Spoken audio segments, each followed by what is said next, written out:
Hey, I am Isaiah Nelson, and I am your CPL instructor. Now, real quick, all concealed pistol license classes is only going to be $60. Usually it's $100, but I'm only charging $60. So get in where you fit in. It only lasts through the summer. Number is 248-747-2987. Now that I got that knocked out, I want to explain the elements of stand your ground and duty to retreat, because a lot of people don't realize just because you live in a state that has the stand your ground law don't mean you can just do what you want to do. You still have to follow 4 elements. Michigan, Texas, Florida is certain states that have stand your ground, and then you have the duty to retreat. The duty to retreat and stand your ground has the same elements. It's just that the duty to retreat have 5 elements. Stand your ground only have 4 elements. So again, Illinois, California, New York, those are states that have the duty to retreat, just to name a few.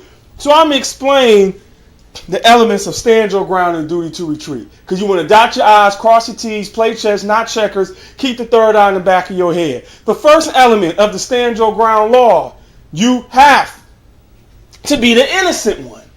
You cannot be the aggressor and feel like you're going to be backed up because you have your concealed pistol license. So if you want to prove to people that you don't back down and you tough and you can put fear into individuals when you show them your gun if they messing with you, again, you're not the innocent one, and you can find yourself getting into a whole lot of trouble. You know what I'm saying? You got to be the innocent one. Number 2, it has to be immediate danger, which means you didn't even have a chance to call the police before you did what you did.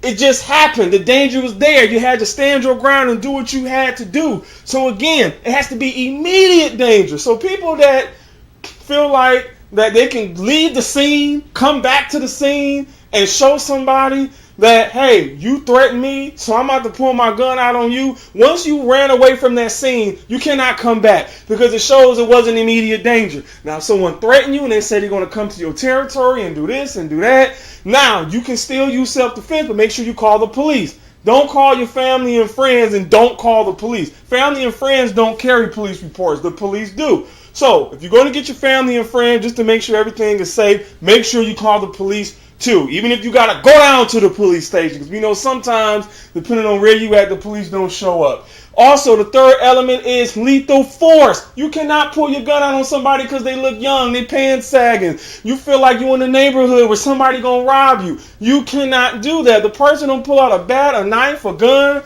whatever the case may be, a weapon. You cannot just pull your gun out because you stereotyping somebody.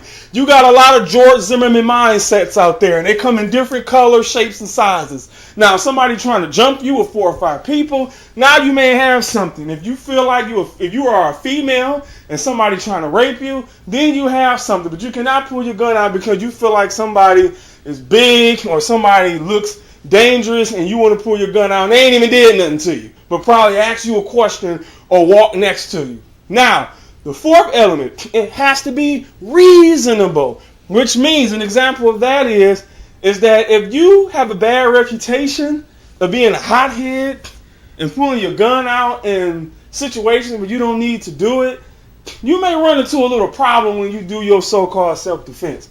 And also, you got to dot your I's and you got to cross your T's. Okay, was it really reasonable for you to do what you do? Now, the duty to retreat law is all the elements that I just said. It's the same thing as the stand your ground. The only difference with the duty to retreat is duty to retreat have a 5th one. And that means that if you could have ran out the door, you could have ran. If you could have ran down the street, you could have ran.